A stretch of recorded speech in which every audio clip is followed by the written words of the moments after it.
Hi friends, ಎಲ್ಲರಿಗೂ ನಮಸ್ಕಾರ. Social workers ಅಡ್ಡ ಯೂಟ್ಯೂಬ್ ಚಾನಲ್ಗೆ ಸ್ವಾಗತ. ಫ್ರೆಂಡ್ಸ್, ಕೆಸೆಟ್ ಜನರಲ್ ಪೇಪರ್ಗೆ ಸಂಬಂಧಪಟ್ಟಂತೆ ದಿನಾಲು ನಾವು ಟಾಪ್ 10 ಕ್ವಶನ್ಸ್ ಅನ್ನ ನಾವು ನೋಡ್ತಾ ಇದ್ದೀವಿ.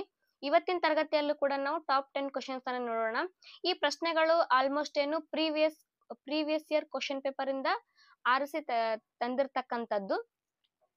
ಉತ್ತರಗಳನ್ನ ನೀವು ಕಮೆಂಟ್ ಮುಖಾಂತರ ತಿಳಿಸಿ ಫ್ರೆಂಡ್ಸ್. ನಿಮ್ಗೆ 8 ಗಂಟೆ ಟೈಮ್ ನಿಮ್ಗೆ ಅಡ್ಜಸ್ಟ್ ಆಗಿಲ್ಲ ಅಂತಂದ್ರೆ ನೀವು ಯಾವ್ದು ಟೈಮ್ ಹೇಳ್ತೀರಾ ಅದೇ ಟೈಮಿಗೆ ನಾವು ಕ್ವಿಜ್ ಕಾರ್ಯಕ್ರಮವನ್ನ ನಡೆಸೋಣ. ನಮ್ಮ ಚಾನಲ್ಗೆ ಯಾರಾದ್ರೂ ಹೊಸೊಬ್ಬರಾಗಿದ್ರೆ ಸಬ್ಸ್ಕ್ರೈಬ್ ಮಾಡಿ ಫ್ರೆಂಡ್ಸ್. ಈಗಾಗಲೇ ನಾನು ಕೆಸೆಟ್ಗೆ ಸಂಬಂಧಪಟ್ಟಂತೆ 1ನೇ ಯೂನಿಟ್ ಅನ್ನು ಕೂಡ ನಾನು ಮಾಡಿದ್ದೀನಿ, 3ನೇ ಯೂನಿಟ್ ಅನ್ನು ಕೂಡ ನಾನು ಮಾಡಿದ್ದೀನಿ. ಮತ್ತೆ ಎಲ್ಲ ಪ್ರಶ್ನೆ ಪತ್ರಿಕೆಗಳ ಜನರಲ್ ಪೇಪರ್ಗೆ ಸಂಬಂಧಪಟ್ಟಂತ ಎಲ್ಲ ಪ್ರಶ್ನೆ ಪತ್ರಿಕೆಗಳನ್ನು ಈಗಾಗಲೇ ನನ್ನ ಚಾನಲ್ ಅಲ್ಲಿ ಅಪ್ಲೋಡ್ ಮಾಡಿದ್ದೀನಿ. ಅದನ್ನು ಸಹ ನೀವು ನೋಡಬಹುದು. ಯಾವ ಟಾಪಿಕ್ ಮೇಲೆ ನೀವು ಕ್ಲಾಸ್ ಮಾಡಿ ಅಂತ ಹೇಳ್ತಿರಲ್ಲ, ಯಾರು ಬಹುಮತ ಬಂದಾದ್ಮೇಲೆ ನಾನು ಅದೇ ಟಾಪಿಕ್ ಮೇಲೆ ತರಗತಿಗಳನ್ನ ಮಾಡ್ತೇನೆ. ನಿಮ್ಗೆ ಏನಾದ್ರೂ ಕೇಳ್ಬೇಕು ಅನ್ಸುತ್ತೆ ಅಂದ್ರೆ ನೀವು ಕಮೆಂಟ್ ಮುಖಾಂತರ ನೀವು ತಿಳಿಸಬಹುದು. ನಿಮ್ಮ ಕಮೆಂಟ್, ನಿಮ್ಮ ಲೈಕ್ ಮತ್ತು ನಿಮ್ಮ ಬೆಂಬಲ ನಮಗೆ ತರಗತಿಗಳನ್ನ ಇನ್ನೂ ಹೆಚ್ಚು ತರಗತಿಗಳನ್ನ ಮಾಡ್ಲಿಕ್ಕೆ ಸ್ಫೂರ್ತಿ ಆಗುತ್ತೆ ಫ್ರೆಂಡ್ಸ್. ಬನ್ನಿ ಇವತ್ತಿನ ದಿನ ತರಗತಿಗಳನ್ನ ನೋಡೋಣ ನಾವು. ಮೊದಲನೇ ಪ್ರಶ್ನೆ, ಜಗತ್ತಿನ ಮೊದಲ ಆವಾಸಿಕ ಅಂತಾರಾಷ್ಟ್ರೀಯ ವಿಶ್ವವಿದ್ಯಾನಿಲಯವೊಂದು ಯಾವುದನ್ನು ಗುರುತಿಸುತ್ತಾರೆ? ಆಪ್ಷನ್ಸ್ ಎ ಮಗಧ ವಿಶ್ವವಿದ್ಯಾಲಯ, ಬಿ ನಳಂದ ವಿಶ್ವವಿದ್ಯಾಲಯ, ಸಿ ವಿಕ್ರಮಶೀಲ ವಿಶ್ವವಿದ್ಯಾಲಯ, ಡಿ ತಕ್ಷಶಿಲಾ ವಿಶ್ವವಿದ್ಯಾಲಯ. ಆಪ್ಷನ್ಸ್ ಗಳಲ್ಲಿ ಸರಿಯಾದ ಉತ್ತರ ಆಪ್ಷನ್ಸ್ ಬಿ ನಳಂದ ವಿಶ್ವವಿದ್ಯಾಲಯ. ಈ ನಳಂದ ವಿಶ್ವವಿದ್ಯಾಲಯ ಜಗತ್ತಿನ ಮೊದಲ ಆವಾಸಿಕ ಅಂತಾರಾಷ್ಟ್ರೀಯ ವಿಶ್ವವಿದ್ಯಾಲಯವೊಂದು ಇದನ್ನ ಗುರುತಿಸ್ತಾರೆ. ಈ ವಿಶ್ವವಿದ್ಯಾಲಯನ ಯಾರು ಸ್ಥಾಪನೆ ಮಾಡ್ತಾರಂತಂದ್ರೆ ಕುಮಾರಗುಪ್ತರ ಅರಸನಾದಂತಹ ಕುಮಾರಗುಪ್ತನಿಂದ ಸ್ಥಾಪನೆ ಆಯಿತು. ಇದು ಪ್ರಸ್ತುತ ಎಲ್ಲೈತಿ ಅಂತಂದ್ರೆ ಬಿಹಾರ ರಾಜ್ಯದಲ್ಲಿ ಐತಿ. ಇದನ್ನ 1205ರಲ್ಲಿ ಬಕ್ತಿಯಾರ್ ಖಿಲ್ಜಿ ಏನ್ ಮಾಡ್ತಾನೆ, ನಾಶವನ್ನ ಮಾಡ್ತಾನೆ. ನೆಕ್ಸ್ಟ್ ಪ್ರಶ್ನೆ ನೋಡೋಣ. 2ನೇ ಪ್ರಶ್ನೆ, ಸಮುದಾಯ ಕಾಲೇಜು ಯೋಜನೆ ಯಾವುದಕ್ಕೆ ಸಂಬಂಧಿಸಿದ್ದು? ಆಪ್ಷನ್ಸ್ ಎ ತಾಂತ್ರಿಕ ಶಿಕ್ಷಣ, ಬಿ ಸಾಮಾನ್ಯ ಶಿಕ್ಷಣ, ಸಿ ವ್ಯಕ್ತಿ ಆಧಾರಿತ ಶಿಕ್ಷಣ, ಡಿ ವಯಸ್ಕರ ಶಿಕ್ಷಣ. ಆಪ್ಷನ್ಸ್ ಗಳಲ್ಲಿ ಸರಿಯಾದ ಉತ್ತರ ಆಪ್ಷನ್ ಸಿ ವ್ಯಕ್ತಿ ಆಧಾರಿತ ಶಿಕ್ಷಣ. ಸಮುದಾಯ ಕಾಲೇಜು ಯೋಜನೆ ವ್ಯಕ್ತಿ ಆಧಾರಿತ ಶಿಕ್ಷಣಕ್ಕೆ ಸಂಬಂಧಪಟ್ಟಿದ್ದು. 3ನೇ ಪ್ರಶ್ನೆ ನೋಡೋಣ. Indian Institute of Advanced Studies IIAS ಎಲ್ಲಿದೆ? Options A New Delhi, B Bengaluru, C Hyderabad, D Shimla. Options ಗಳಲ್ಲಿ ಸರಿಯಾದ ಉತ್ತರ options D Shimla. Options D ಇದಕ್ಕೆ ಸರಿಯಾದ ಉತ್ತರ. Indian Institute of Advanced Studies IIAS ಇರೋದು ಹಿಮಾಚಲ ಪ್ರದೇಶದ ಸಿಮ್ಲಾದಲ್ಲಿ. ಬೆಂಗಳೂರಿನಲ್ಲಿ ಇರೋದು ನ್ಯಾಕ್. ನೆಕ್ಸ್ಟ್ ಪ್ರಶ್ನೆ, 4ನೇ ಪ್ರಶ್ನೆ, ಬೈನರಿ ಪದ್ಧತಿಯು ಯಾವ ಸಂಖ್ಯೆಗಳನ್ನು ಮಾತ್ರ ಬಳಸುತ್ತದೆ? ಆಪ್ಷನ್ಸ್ ಎ 1 ಮತ್ತು 2, ಬಿ 0 ಮತ್ತು 1, ಸಿ 2 ಮತ್ತು 3, ಡಿ 3 ಮತ್ತು 4. ಆಪ್ಷನ್ಸ್ ಗಳಲ್ಲಿ ಸರಿಯಾದ ಉತ್ತರ ಆಪ್ಷನ್ಸ್ ಬಿ 0 ಮತ್ತು 1. ಬೈನರಿ ಪದ್ಧತಿಯು ಯಾವ ಸಂಖ್ಯೆಗಳನ್ನ ಮಾತ್ರ ಬಳಸುತ್ತದೆ ಅಂತಂದ್ರೆ 0 ಮತ್ತು 1. 0 ಮತ್ತು 1 ಇದು ಕಂಪ್ಯೂಟರಿನ ಭಾಷೆ. ನೆಕ್ಸ್ಟ್ ಪ್ರಶ್ನೆ, ಮೊಸಳೆಗಳು ಸೂರ್ಯ ಸ್ನಾನ ಮಾಡುವ ಕಾರಣ? ಆಪ್ಷನ್ಸ್ ಎ ದೇಹದ ಶಾಖವನ್ನು ಹೆಚ್ಚಿಸಿಕೊಳ್ಳುವುದು, ಬಿ ಚರ್ಮವನ್ನು ಒಣಗಿಸಿಕೊಳ್ಳುವುದು, ಸಿ ದೇಹದ ಶಾಖವನ್ನು ಕಡಿಮೆ ಮಾಡಿಕೊಳ್ಳಲು, ಡಿ ದೇಹದ ಶಾಖವನ್ನು ಕಾಪಾಡಿಕೊಳ್ಳಲು. ಆಪ್ಷನ್ಸ್ ಗಳಲ್ಲಿ ಸರಿಯಾದ ಉತ್ತರ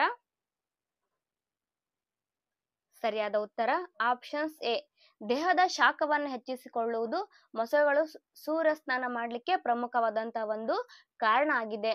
6ನೇ ಪ್ರಶ್ನೆ, ವನ್ಯಜೀವಿ ಕಾಯ್ದೆ ಅನ್ವಯ ರಾಷ್ಟ್ರೀಯ ಉದ್ಯಾನವನವನ್ನಾಗಿ ಒಂದು ಪ್ರದೇಶವನ್ನ ಯಾರು ಘೋಷಿಸಬಹುದು? ಆಪ್ಷನ್ಸ್ ಎ ಸರ್ವೋಚ್ಚ ನ್ಯಾಯಾಲಯ ಅಂದ್ರೆ ಸುಪ್ರೀಂ ಕೋರ್ಟ್, ಬಿ ಉಚ್ಚ ನ್ಯಾಯಾಲಯ ಅಂದ್ರೆ ಹೈಕೋರ್ಟ್, ಸಿ ರಾಜ್ಯ ಸರ್ಕಾರ, ಡಿ ಕೇಂದ್ರ ಸರ್ಕಾರ. ಆಪ್ಷನ್ಸ್ ಗಳಲ್ಲಿ ಸರಿಯಾದ ಉತ್ತರ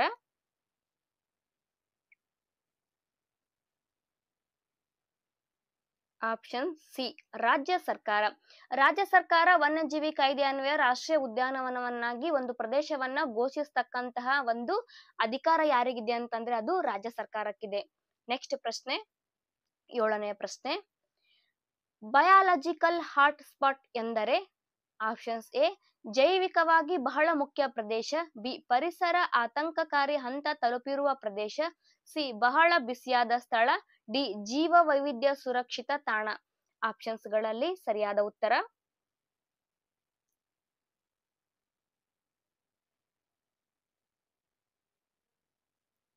ಆಪ್ಷನ್ಸ್ ಬಿ ಪರಿಸರ ಆತಂಕಕಾರಿ ಹಂತ ತಲುಪಿರುವ ಪ್ರದೇಶವನ್ನ ಬಯಾಲಜಿಕಲ್ ಹಾಟ್ ಸ್ಪಾಟ್ ಅಂತ ಹೇಳ್ತಾರೆ.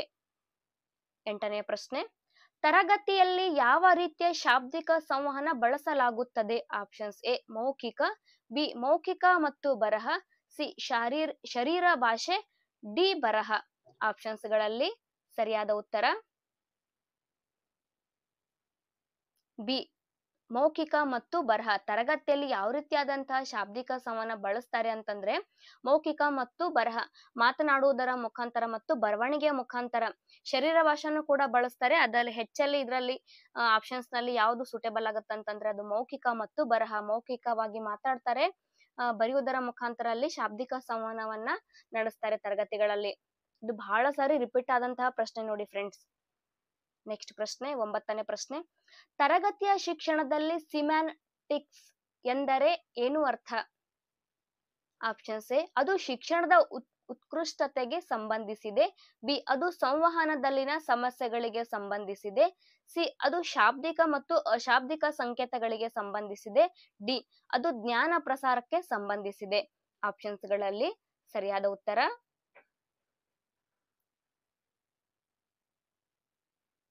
ಆಪ್ಷನ್ ಸಿ ಅದು ಶಾಬ್ದಿಕ ಮತ್ತು ಅಶಾಬ್ದಿಕ ಆಗ್ಬೇಕಾಗಿತ್ತು. ಇದೊಂದು ಸ್ವಲ್ಪ ತಿದ್ಕೋರಿ. ಶಾಬ್ದಿಕ ಮತ್ತು ಅಶಾಬ್ದಿಕ ಸಂಕೇತಗಳಿಗೆ ಸಂಬಂಧಿಸಿದ್ದು ಯಾವ್ದಂತಂದ್ರೆ ತರಗತಿಯ ಶಿಕ್ಷಣದಲ್ಲಿ ಸಿಮ್ಯಾಂಟಿಕ್ಸ್ ಅಂತ ಹೇಳಿಕೆ ಕರೀತಾರೆ. ನೆಕ್ಸ್ಟ್ 10ನೇ ಪ್ರಶ್ನೆ, ಕೊನೆಯ ಪ್ರಶ್ನೆ, ವಾತಾವರಣದಲ್ಲಿರುವ ಅನಿಲಗಳ ಕಾರಣದಿಂದ ಭೂಮಿ ಬಿಸಿಯಾಗುವುದನ್ನು ಏನೆಂದು ಕರೆಯುತ್ತಾರೆ?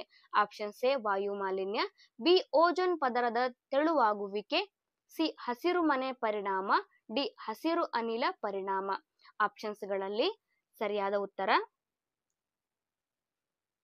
ಆಪ್ಷನ್ ಸಿ ಹಸಿರು ಮನೆ ಪರಿಣಾಮ. ಫ್ರೆಂಡ್ಸ್, ಇವತ್ತಿಗೆ 10 ಪ್ರಶ್ನೆಗಳನ್ನ ನಾವು ನೋಡಿದ್ವಿ. ಫ್ರೆಂಡ್ಸ್, ಹಿಂದಿನ ಪ್ರಶ್ನೆಗಳನ್ನ ಬಿಡಿಸೋದ್ರಿಂದ ಮತ್ತು ನೋಡೋದ್ರಿಂದ, ಅದನ್ನ ಪ್ರಾಕ್ಟೀಸ್ ಮಾಡೋದ್ರಿಂದ ಏನ್ ಲಾಭ ಅಂತಂದ್ರೆ, ಈ ಪ್ರಶ್ನೆಗಳು ನಾವು ಏನ್ ಪರೀಕ್ಷೆಯನ್ನ ಬರಿತೀವಲ್ಲ, ಪರೀಕ್ಷೆ ತಿಜೋರಿಯ ಚಾವಿ ಇದ್ದಂಗ. ಯಾವ ರೀತಿ ಪ್ರಶ್ನೆ ಬರ್ತಾವ, ಹೇಗ್ ಪ್ರಶ್ನೆಗಳನ್ನ ಕೇಳ್ತಾರ, ನಾವ್ ಯಾವ ರೀತಿ ಪ್ರಿಪರೇಷನ್ ಮಾಡ್ಬೇಕು, ಮತ್ತ ನಾವ್ ಎಷ್ಟ್ರ ಮಟ್ಟಿಗೆ ಅದನ್ನ ಆ ವಿಷಯದಲ್ಲಿ ಪರಿಪೂರ್ಣತೆಯನ್ನ ಹೊಂದಿದೀವಿ ಅಂತ ಹೇಳಿಕೆ, ನಮ್ಮನ್ನ ನಾವು ತಿಳ್ಕೊಳ್ಳಿಕ್ಕೆ, ನಮ್ಮನ್ನ ನಾವು ಅನಾಲಿಸಿಸ್ ಮಾಡ್ಕೊಳ್ಳಕ್ಕೆ ಪ್ರಶ್ನೆಗಳು ಬಹಳ ಇಂಪಾರ್ಟೆಂಟ್ ಆಗುತ್ತಾ ಫ್ರೆಂಡ್ಸ್. ಯಾಕಂತಂದ್ರೆ ಸಾಕಷ್ಟು ಏನಿಲ್ಲ ಅಂತಂದ್ರೆ ಒಂದು 50-60% ಹಿಂದಿನ ಪ್ರಶ್ನೆಗಳ ರಿಪೀಟ್ ಆಗದಂತಹ ಸಾಧ್ಯತೆಗಳು ಬಹಳ ಇದಾವ.